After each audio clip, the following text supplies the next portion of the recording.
Hello, everybody. We were just talking in our green room about Halloween, and can you just regale us again, Christine, with the amazing food that you made in your cauldron? Sounded fantastic. I bought a fire pit that doubles as a barbecue, but has a tripod on the top, and you can hang things over the fire pit. So I hung a cauldron over the fire pit, and I did a triple chocolate beef chili, and the chocolate was cocoa powder, chocolate stout, and Cadbury's Dairy Milk. Fantastic. And I have to ask, was it edible? Was it really nice? It's wonderful. It was nice. To be honest, I'm not sure I could have tasted the chocolate. It was a bit brown. Do you know what I mean? Yeah. Brown, and then the meat was brown, and okay. and there were beans in it, but they'd all gone brown as well. So I think it needs a bit of colour if I ever did it again. Okay, so here's the question: of all the celebrity chefs you know and you've engaged with, who do you think should adopt that recipe for their next book? I think I would probably ask. I don't know.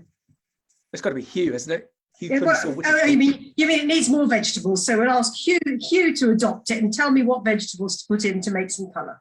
Excellent. Emma, lovely to see you. Oh, we turned off your fantastic. Yes. We did a broadcast yesterday with Dan from Veg Power, and so it's Monday morning, and he normally is such a gregarious, outward-going person, as you know, but he was a bit jaded, and we asked him live why he was a bit jaded, and he said that they'd had a fantastic Halloween party with his neighbours, and there was not only did they have pumpkin soup, but they had a bit too much red wine, so he's feeling a bit fragile. Good for him. So let's start this amazing broadcast with Women in Food and Farming.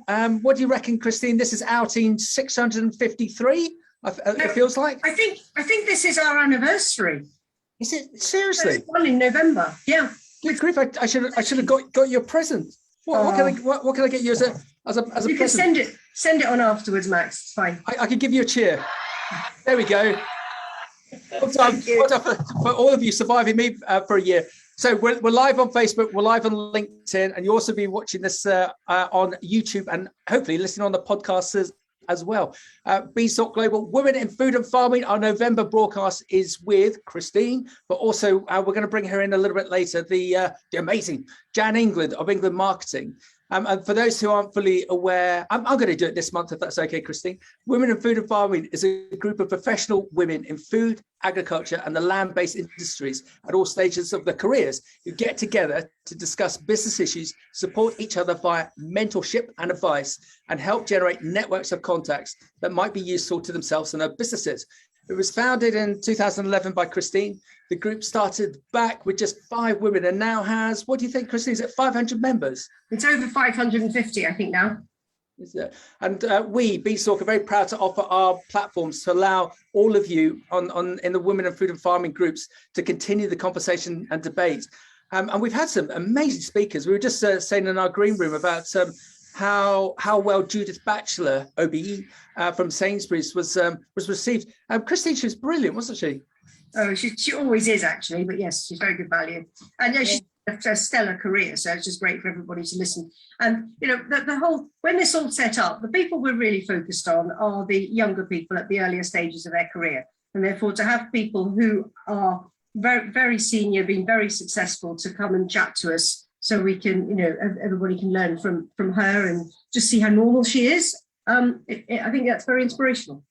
Yeah, and where it's great with Judith, what I love, Christine, about these sort of individuals, including yourself. I make a suggestion.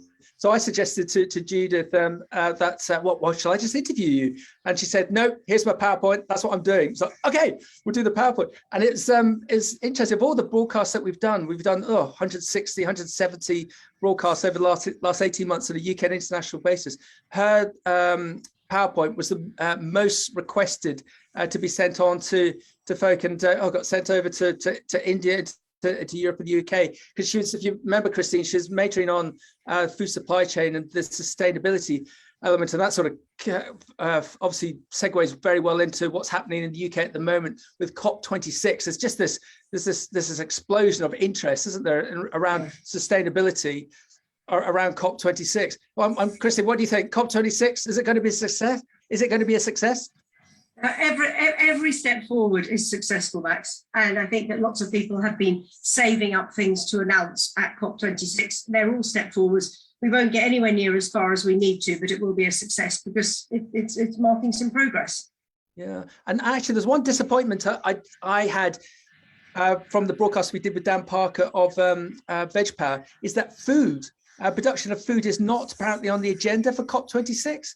Which is obviously a bit of a shame, especially with everything that's going on with the national food strategy in the UK. I just wonder if that's a fairly glaring oversight. What do you think?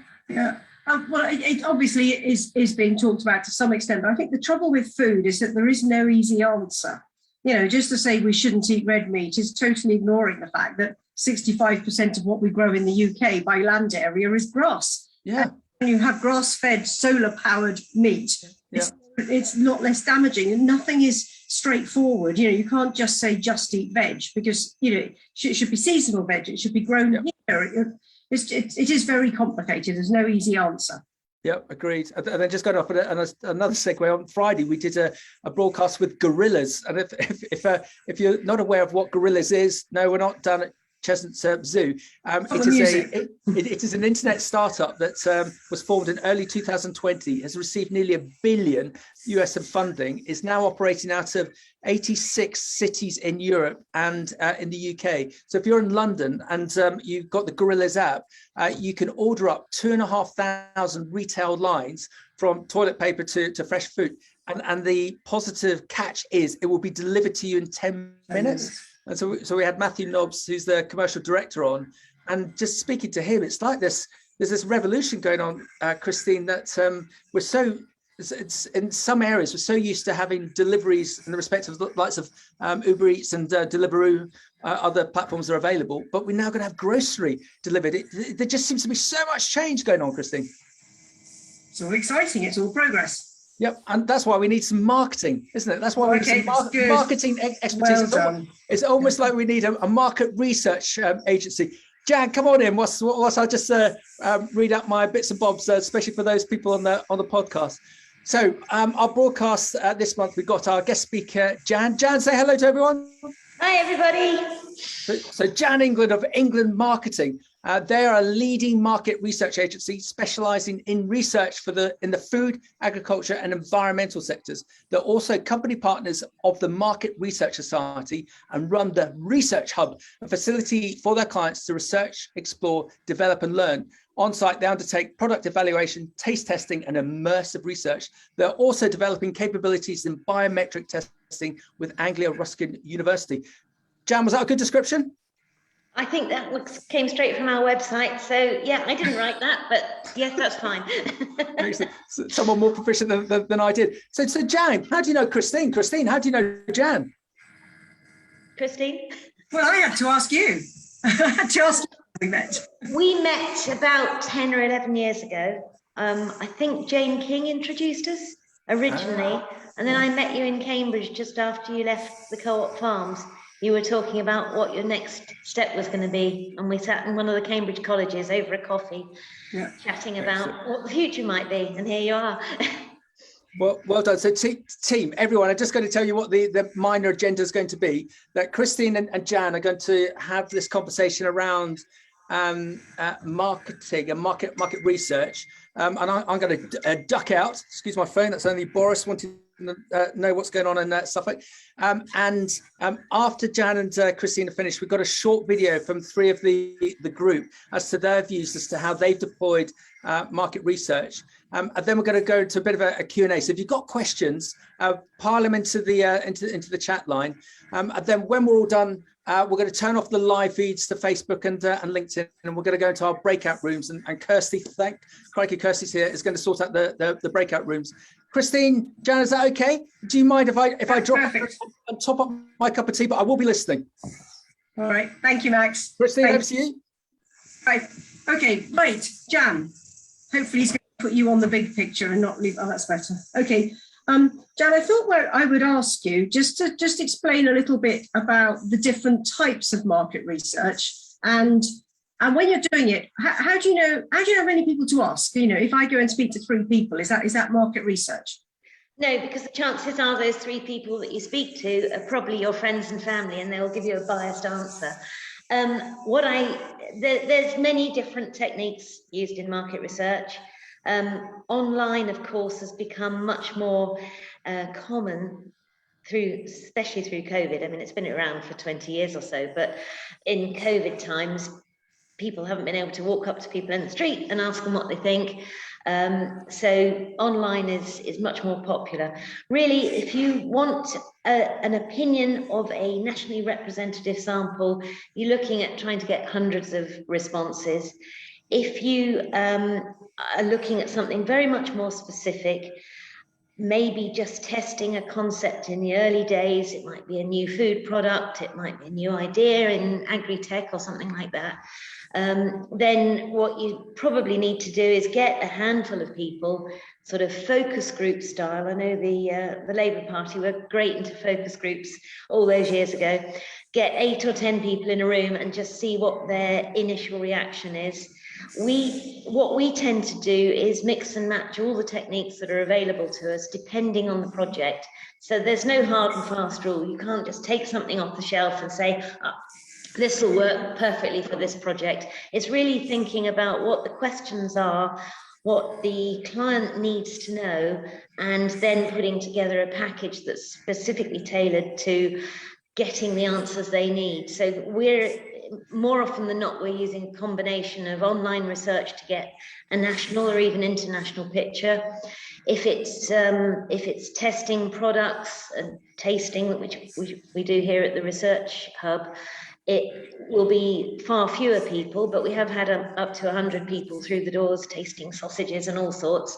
So it varies enormously in what you're trying to achieve. What I would say is the research we do up and down the supply chain with stakeholders rather than consumers tends to be more telephone based, much more in depth, and we found it's far better to contact people by phone and have a chat rather than rely on them to fill in forms online, because we're all bombarded with online surveys at a professional level. So talking to people is effective. And when it comes to talking to farmers, we always say pick up the phone, because they get quite lonely on their tractors, and they'll chat and they'll say, well, we've only got 5 minutes, but an hour later you can still be on the phone to them. I have to say, I am always stunned by we at AF. We always used to ring up any new member of AF, and I was shocked by how many people answered the phone. And I always said, I'm ringing about this. Have you got 3 minutes? And they invariably would say, well, I'm just doing this. But yes, if it is just 3 minutes. And I thought, why did you answer the phone? I think farmers are just such decent people that they answer the phone. Farmers are decent people, but they're also hoping somebody's going to offer them a better price for their wheat than the merchant that they've just come off the phone to. So who knows? Anyway, tell me, so you set up this business from scratch, did you? I did. I've been going 26 years, and what gave you the confidence to set up a business, and how did you know what to set up a business doing? Where's that all come from? Well, where it came from was I'd had sort of, I suppose, 10, 12 years in marketing roles. But by the time I set up the business, I was desperate to run my own business, but I didn't know what I could do. I'm not particularly good at making things in the sort of traditional farmer's wife type way. So the only thing I'm really good at doing is talking. And it suddenly occurred to me that I could set up a business undertaking market research and researching market opportunities for people, because that's the role I'd had before. But the main motivation for setting up on my own was, apart from running my own business and having played at being a market researcher when I was a kid, when they had those little mini tape recorders with a tiny little microphone. I had one of those for Christmas, and I played being market researchers with all my friends and had a whale of a time then. So I think it was somewhere in the blood from a very early stage. But the primary motivation was the company I was working for was taken over, by a PLC. Their head office was in Leeds. There was no way I could abandon my farmer husband and guarantee that he would remember to pick the kids up from school. So I decided to go it alone, and I literally started with a desk, a pen, and a pad. Had to beg a computer from some grant funding, and that's how it started off. But I had no great plan apart from I need to work for myself, so I'm in control of my daylight hours, and I can get to the kids to the school gates. And how many people do you employ now, or do you have associates, or how does it work? We've got quite a lot of associates. We've got 7 employees currently. It's been a little bit up and down since COVID hit us a little bit, as it did indeed with everybody else. But we're on 7 at the moment, with associates in the wings that we pull in and when we need particular expertise. So that's a better model for us, actually. I must admit, it was something I don't think I really understood for years, this concept of associates, but they're basically people, they're almost like people who are on 0-hour contracts with you, aren't they? They're basically self-employed, and they just get called in and do work when you want them, but you've already sort of vetted them and think these are people I'm prepared to give work to. Is that right?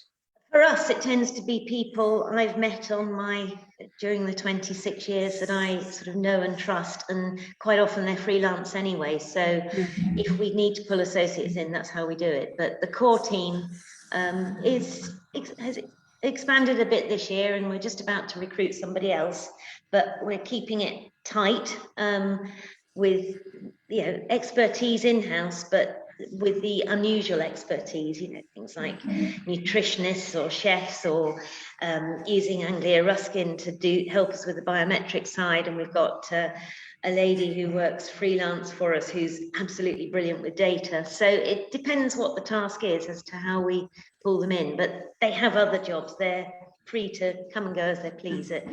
I'm not a great believer in 0-hour contracts. I don't think that's fair. So I want to move on to market research in a minute, but has running your own business been everything it's cracked up to be, or has it actually been massively more stressful? It's had its moments of being stressful, but I would say I've loved every minute of it, and I'm not ready to give up anytime soon. It has its stresses, but it has its rewards as well. And I'm not very good at taking time out, and in the early days I only worked in the mornings when the kids were at nursery and at school, but I've thrown my heart and soul into it, and it's a hobby as well as a business. So why did you decide to focus on, you did market research, but why food and farming? What was the interest there? Well, I'm married to a farmer. Married into it. Married into it, yes. In the early days, most of my clients, because we're quite close to Cambridge, were Cambridge-based high-tech companies. And what I found was missing was the sort of human, chatty element of it. So I started focusing on farm businesses, thinking I know what they're talking about because the conversation starts over the breakfast table about various aspects about farming. And then as I developed the business and took on a few more people, there were, I think at one point I employed 3 farmers' wives and 2 farmers' daughters, because obviously we're quite rural. And it was a conscious decision to focus on food and farming because we understood it well. We're all consumers and still continue to be consumers. But I think when you know a sector and you can talk the talk and walk the walk, you can be far more effective, especially in the role that we have, which is actually collecting data on whatever that topic happens to be, and helping companies and clients to make sense of that data and put it into action. We need to know what we're talking about. So to go and do research on something that I don't know anything about, I can't bring the insight, or we can't as a team bring the insight to the table when we've got the data. So how do we, why is market research important, and particularly in the farming sector where most businesses you know, the actual farms themselves are quite small. So where is the market research important? Where do we need it? Most farming businesses aren't interested in doing any research. Yeah. The key points for gathering data is whether it's understanding the consumer, the ultimate purchaser of the food products. The retailers obviously do quite a lot of research. We're increasingly finding that the manufacturers and suppliers need to also understand what their end customers are doing, buying, wanting to buy. But quite often there's a need to undertake research up and down that supply chain. And we're the only agency that covers the whole food supply chain from field to fork, tractor to table, plough to plate. We've used all those phrases. It's quite important for suppliers to know that their customers are satisfied. We've done research for retailers back down the supply chain to see what the suppliers think about trading with retailers. We've worked with food service companies to understand whether their suppliers are satisfied or not.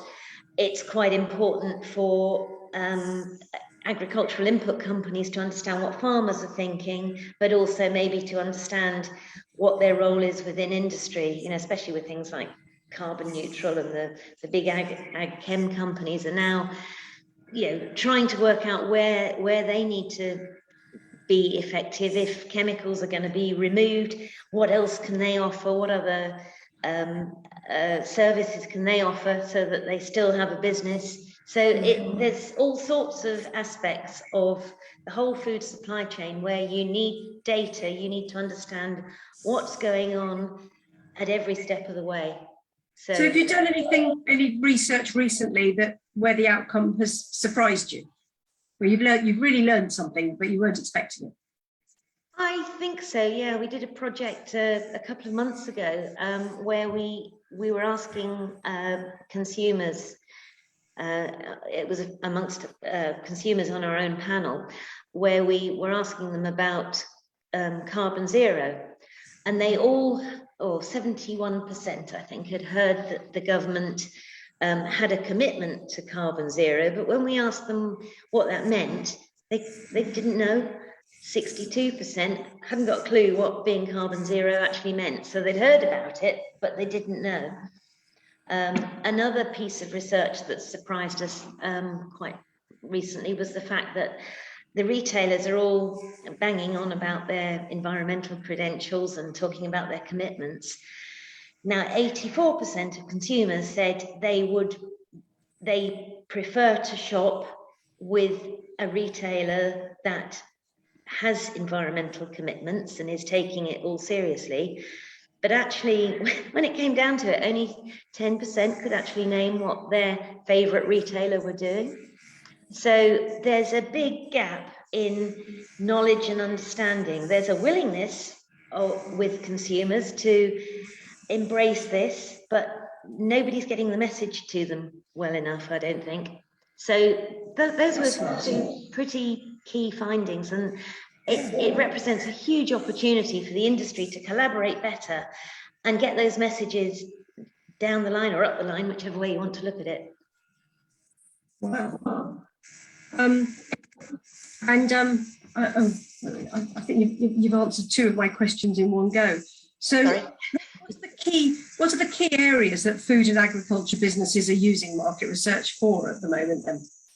Well, depending on where they are in the supply chain, it's understanding their consumers' wants and needs. So it's pretty key, especially in the sort of post-COVID era, if we are post-COVID. It's key to understand whether the right food is getting out to the right people in the right place at the right time in the right format. So there's a lot of consumer research going on, being done by not just the retailers, but the suppliers, the manufacturers. Anybody that's involved in the production of food wants to know what their next move should be, what consumers are doing. There've been so many changes, you know, people didn't eat out. anywhere near as much. I know that's coming back a little bit. There was a lot more cooking from scratch, a lot more cooking from home, a lot more health conscious eating. I still don't think everybody's eating their 5 a day as they should be, but people are taking more notice of what they're buying and what they're eating. So there's that aspect to it, but also within the sector, there's a need to understand, back at the other end of the supply chain, thinking about growers now.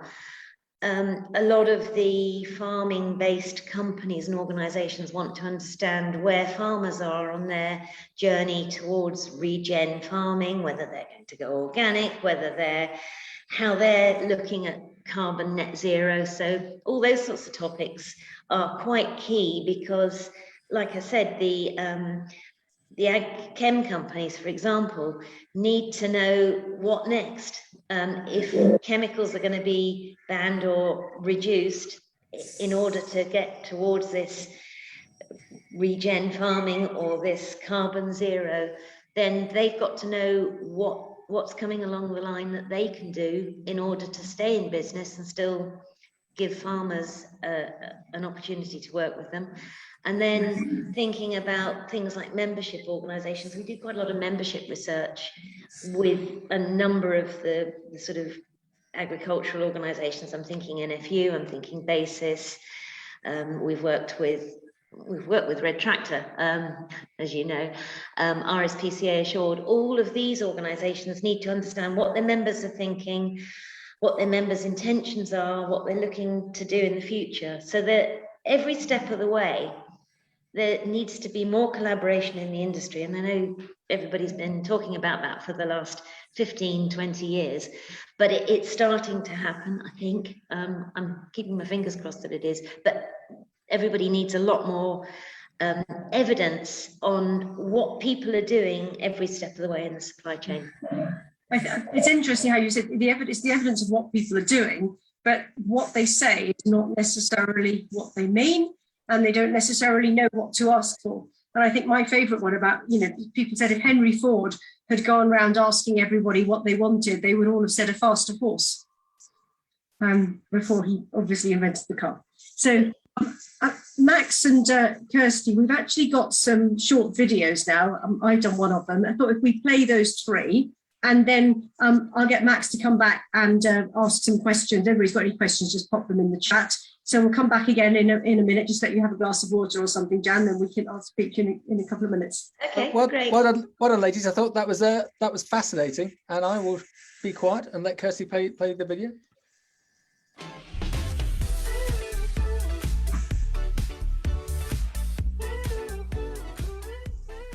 So Christine has asked me to say a few words about market research and how I use it in my work.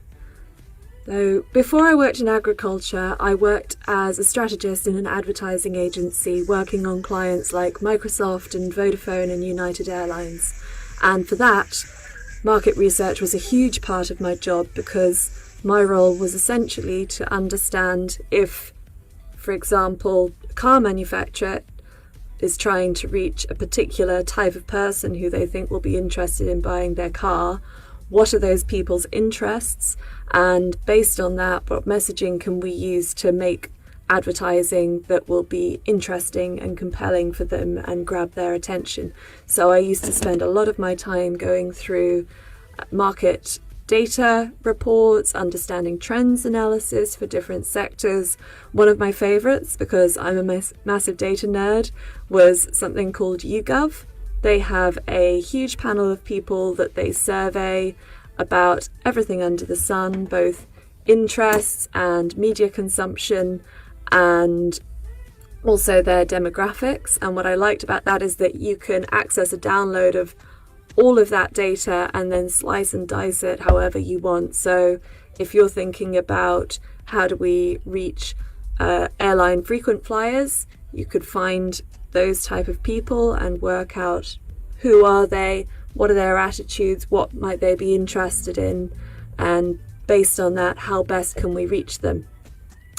When I moved into agriculture, which is probably about 5 years ago, I was really surprised to find that there wasn't that level of data available.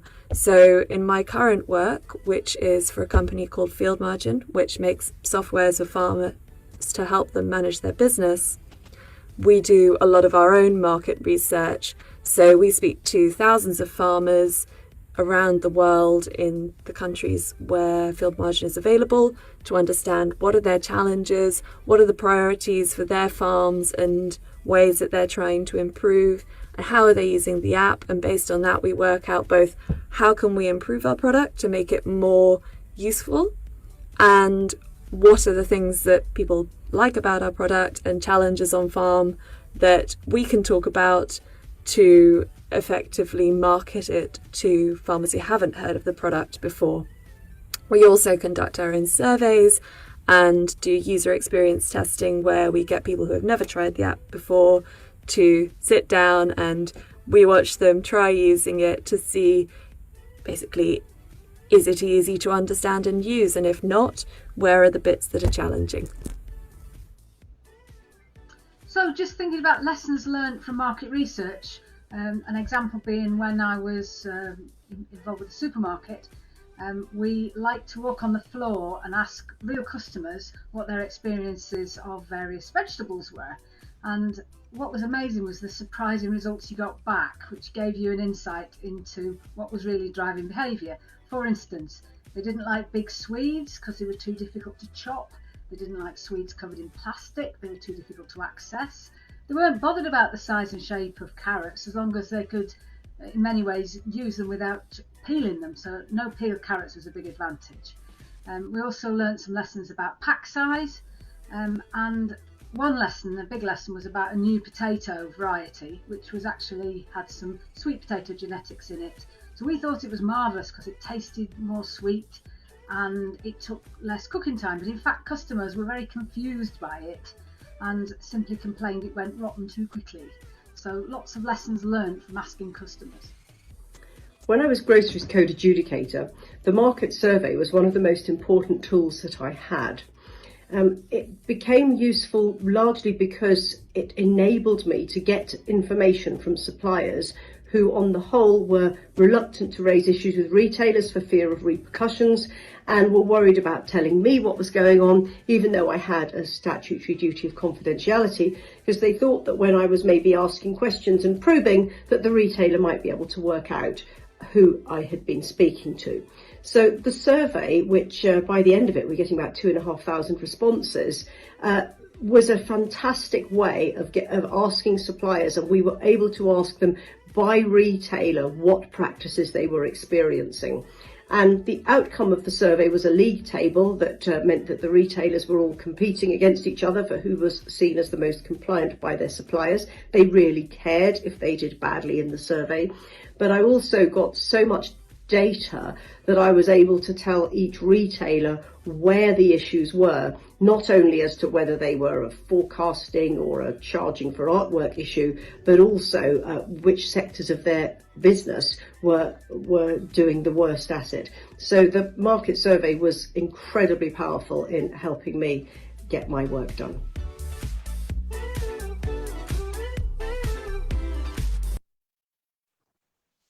Well done, everyone. There's videos that we all do. Well, can we, if they're there, can we have Camilla in, Debbie in, Christine in, Kirsty in, and Beverly? I did ask you if you'd be able to join us, but so you might have your camera facing the wrong way as normal. Jan, where are you as well, Jan? Come on in, Jan. Jan, I've got a question that's coming to me via WhatsApp, and it's a bit of an emotional. Is that an emotional one? As I mentioned earlier, we did this broadcast yesterday with Veg Power with Dan Parker, and we also had David Simmons, CEO of Riverary Produce down in Cornwall, who farms 8,000 acres of veg. And we're at this real tipping point at the moment that within the fresh sectors, we're at the zeitgeist that everyone wants to buy fresh produce, but growers are seeing a fall in return, even though we've seen over the last week, 10 days, retailers are increasing the margins on some foods elements. We're not seeing that passed back down into the fresh produce supply base.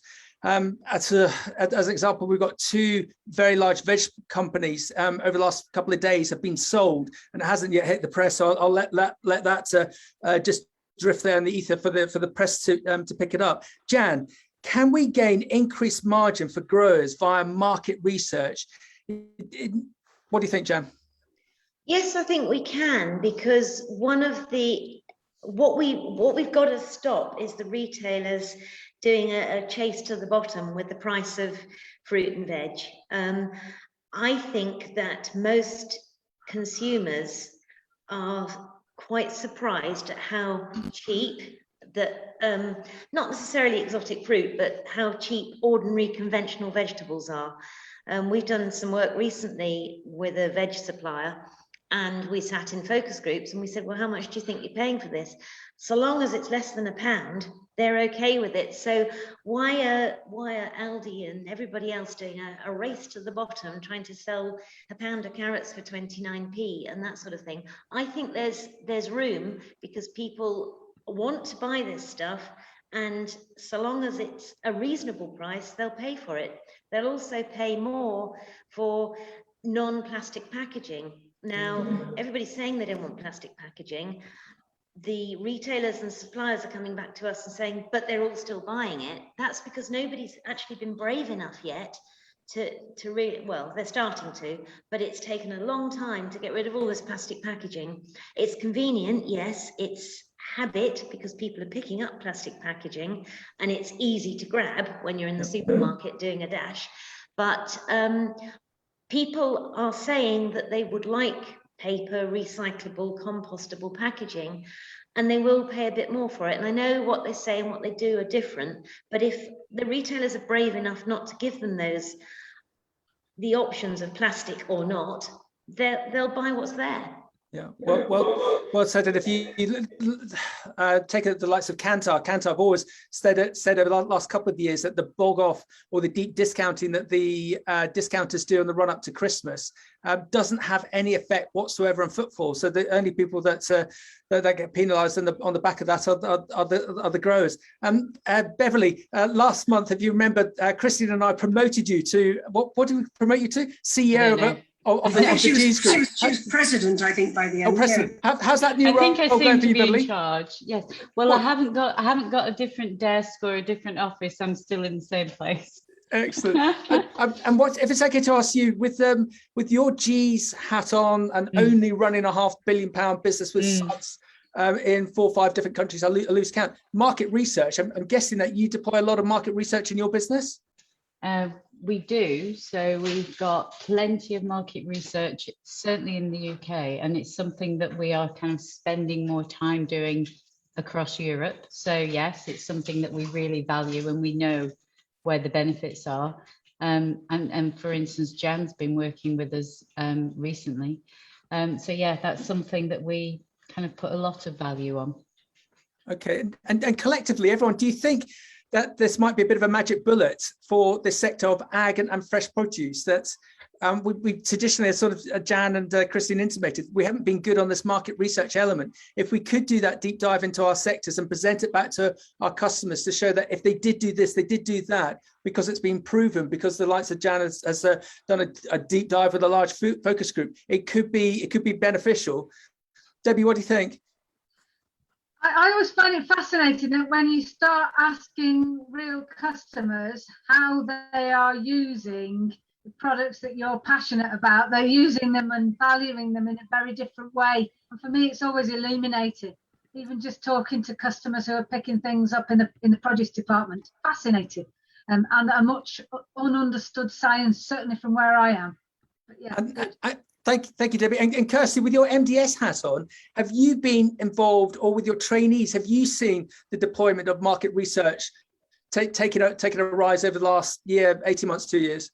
It's definitely something that we're seeing an increase of, and I think more people are seeing the benefits of utilising it, but on a wider scale. So rather than just saying, well, what do I need to learn to benefit my business, they're sort of doing a bit more of the things that Debbie was talking about, in terms of trying to understand what the customer actually thinks and how we can then change or educate their points of view so that they do become passionate about the fruit and veg in the same way that we do, and they do understand the difference between a wonky carrot and a straight carrot, and the fact that there isn't a lot of that difference there. Kirsty, thank you. Beverly, I've got 2 requests on WhatsApp. They want to know where you got your leather jacket from. I can't remember. It's old. I think we're going to have an auction here. But I've got to say. So in celebration of COP26, I've put up a big poster so that everybody that comes into this office has to do one thing that's going to help climate change. And my one is not to buy new clothes between now and Christmas. Between now and Christmas? That's what somebody else said. I need to be able to do it. Good. Oh, the third person wants to know where your leather jacket's coming from. We've started something here. So market research, Christine, back to you with your co-op hat on, and especially your grocery adjudicator hat on. Is this something that you think that we should do more of in the sector, that we should be deploying the likes of Jan more so to give us that edge? Gosh, I think the retailers do an enormous amount, but I think they're trying to do more and more with all of their data, their club card data and that sort of thing. So they learn an enormous amount from the data that they've got, rather than having to go out and do the research.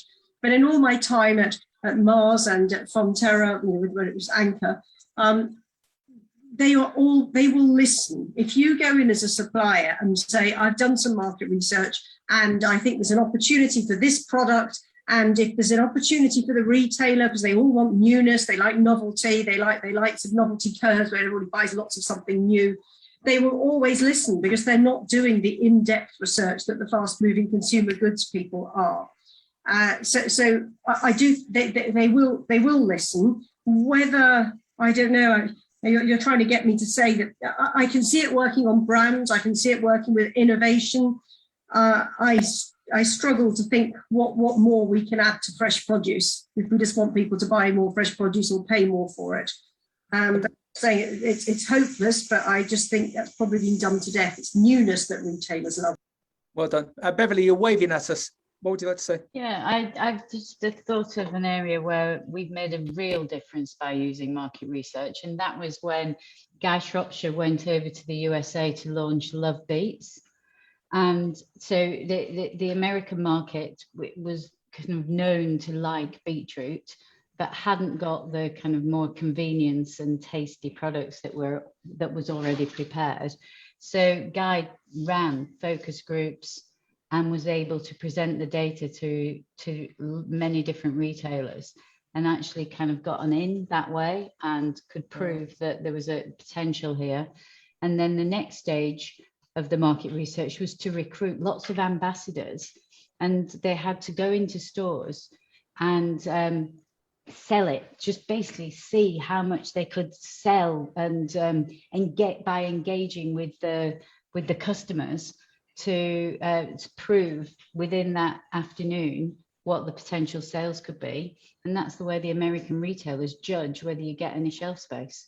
So it was market research from research groups and traditional focus groups all the way through to having store ambassadors. And Beverly, that's fascinating what you say about the States. And Mr. Shropshire at the National Fruit Show that I attended, I did lots of video interviewing there, speaking to a very well-known character in the fruit sector.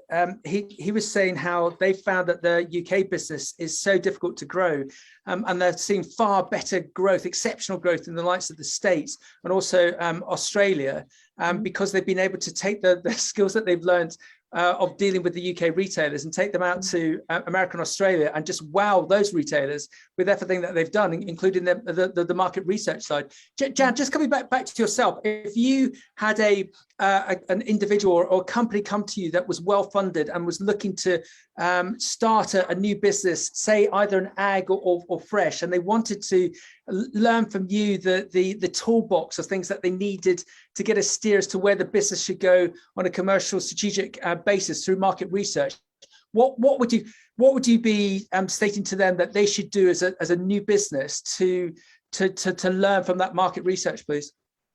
Well, it rather depends on how much budget they want to throw at it. We've done all sorts of proof of concept type projects with big budgets and small. In the good old days of EDA and the regional development agencies used to throw money at crazy projects. But more recently, I think our advice is to be evolutionary in what you do. And if you've got a new product or something that you want to take to market, you should actually take your time in unfolding the story. It's a bit of a Pandora's box in the sense that you do a little bit of research, maybe go back, possibly change what you're doing slightly to meet that, then go out to maybe a larger sample. So there's lots of different ways of capturing market data. We had an inquiry the other day from a Spanish company, in fact, and they said, oh, we want focus groups. And I said, no, you don't. We're just preparing a proposal. And we're actually going to go out to our panel. So we get a bigger sample saying, what do you think of this idea? What do you think of these concepts? Those that like it will probably send samples to. And only then, when we've got some really good data heavy feedback on whether they like it in terms of brand, taste and everything else, would we then get together with the focus group and turn around and say, okay, so how should they start pushing it out? And that's going to be a lot more cost effective for them, and they'll get a lot more data. So at the end of the day, research is an ongoing process. It shouldn't be do a piece of research, stick it in the drawer and wait 2 years and do it again. It should be ongoing, evolutionary, unfolding, and you ask the questions, but then you need to get the answers back and question the answers. And that's we've adopted that as our strapline since Claire came on board. And that's the key. Don't ever stop. Keep asking, keep poking and asking a few more questions to get more answers so that you refine your product or service or whatever it is you're offering. Jan, can you just give us the strap line again, because someone's dog moved the dog ball when you said it. It was very important. What's your strap line, please? Asking questions, questioning answers. Boom. There we go. And if you remember, Jan, you and I about 6 months ago, we had a conversation because I mentioned a quote from the National Office of Statistics that over the COVID pandemic period, there was some incredible number of new food businesses have been created. But I suppose a number of those will just be kitchen based, but there'll be some serious players that accelerate. We've been contacted on a recruitment basis this week with a business that's looking to set down another vertical farm that's going to have close to 500,000 square foot of production in the eastern regions, growing more salad cropping. It's not what Beverly wants to hear, but I just wonder whether on a market research basis that these companies, whether they be large, small or medium, they need to deploy that market research, Jan, to make sure they're pointing in the right direction. Absolutely. I mean, I think you gave me a figure of 654 when we talked 6 months ago of food businesses that had set up last year. But at the end of the day, I mean, I've had it quoted at me in the past that 90% of new businesses fail, not just in food, in everything else. And it's quite often because they don't do any research. So we're starting to look at doing sort of little tiny research opportunities for some startups. The idea being they come here, they get exposed to our panel and pay a small fee to us just to test a product and maybe have, you know, a dozen non-competing companies here where our panel go around and taste everything. So it's a bit like a kind of food fair type arrangement, but they actually get genuine feedback. They pay us a small fee to just test the market a little bit. They get the feedback. They maybe get to talk to other people who are making new food businesses and share experiences. We haven't done it yet because we haven't had time, to be honest, but that's planned for the new year, where we give people a taste of what market research can do for them. And if it gives them a few answers and a few ideas of what they should be doing, they'll come back and they can grow their business. But the key is, don't just ask friends and family, ask some people who don't really have an axe to grind about any which way, ask a few strangers what they think, as well as your friends and family, because your friends and family are always going to say, oh, your new crisps or your new cereal bar is the greatest thing since sliced bread. You need some honesty and some feedback. Well done. Beverly, Todd in California, he wants to buy your leather jacket for 50 US. Just throw that in there. Kirsty, you'll take it. I'll see if he'll cover the packaging. Kirsty, with MDS, with the training that happens with your trainees, do you have this element of market research built in as part of the training course, or do you think that's something that you might look to deploy? I definitely think it's something that we wouldn't say no to looking at in the future. We are at the moment mostly focused on sort of leadership and management, the man management skills, but a lot of our trainees do go into roles where they're working on a short-term market research project or a sort of project management type role, so they're gaining that type of experience. Okay. And what's quite useful for businesses is maybe when they don't have the resources to do it internally or to take somebody on full time to do that kind of work for them, having somebody coming in with a fresh pair of eyes, especially a younger person who's going to ask lots of questions which somebody maybe who's more experienced might say, well, that's a silly question to ask.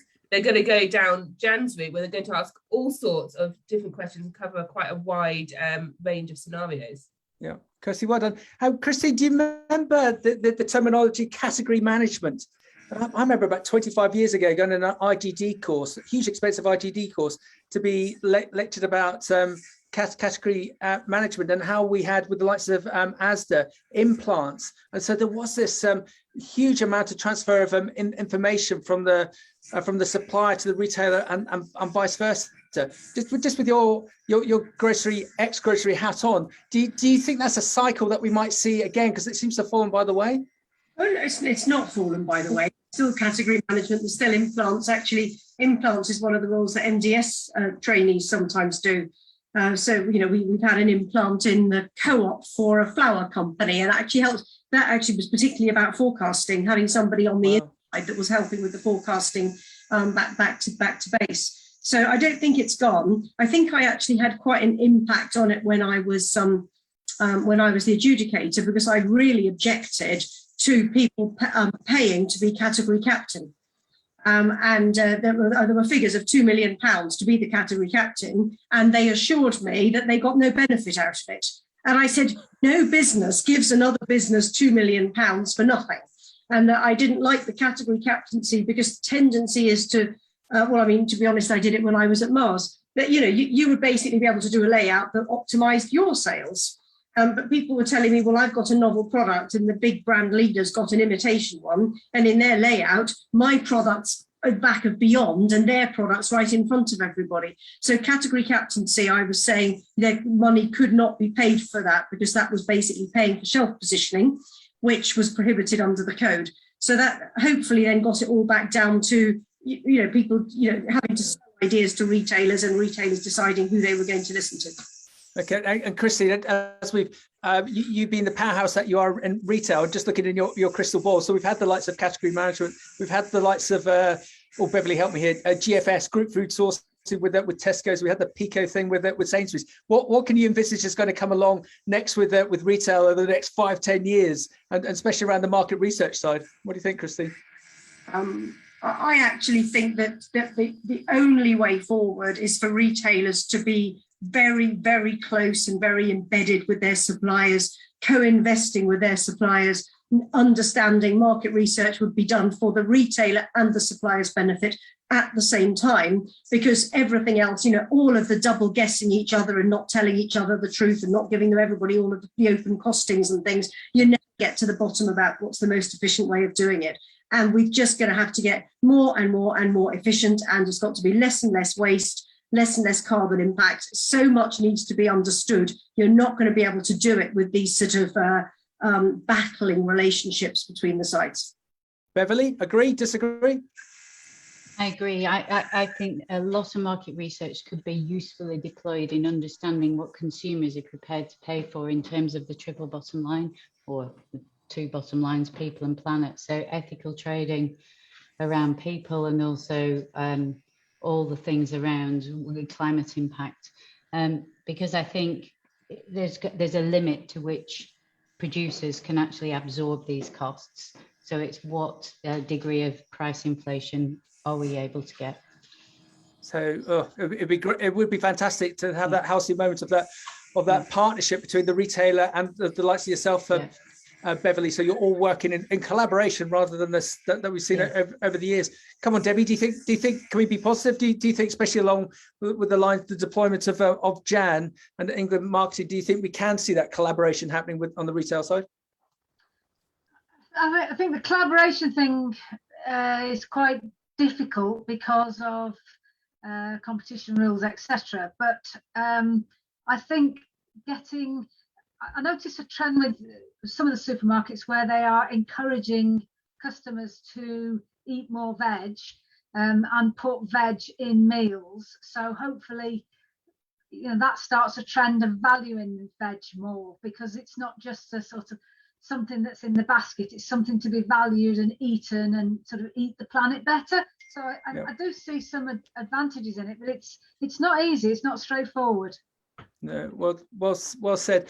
So Jan, we're just starting to run out of time here. So what is your direct advice to all of us in market research when perhaps our sectors of ag, fresh food, fresh produce haven't been as sophisticated with market research compared to other areas of, say, FMCG? What's your direct advice as to how we can better ourselves with the deployment of the likes of England marketing, please? Keep asking questions, keep questioning the answers. Just look at everything in a holistic way. Look at if it's fruit and veg in particular. We're not talking just about fruit and veg, we're talking about food generally, Max. I think it's so important, food is so important to people, obviously, and it's so important for the planet that we get it right, especially in this week of COP26. We need to understand what's going on in that supply chain much better, and understand and gather data every step of the way. That would be my key advice to the whole of the food industry. It needs to be stitched together much better. The supply chain doesn't need to be breaking down all the time. It's got to be collaborative. But people have been saying that for years, so now's the time. Christine, you're going to wrap up for us, please? I was just going to say that's been a very, very interesting talk. Very, a huge thank you to you, Jan. I'm hoping that there'll be people who will watch this who have never really thought about market research and starting to see what its potential might have in their businesses. So thank you all very much. Thank you, Max, for hosting it. And see you next month. So there will be one in December. And we're busy getting our speakers all aligned for the following year. We've got Belinda Clark of AgriTech East as our speaker at the next one. Excellent.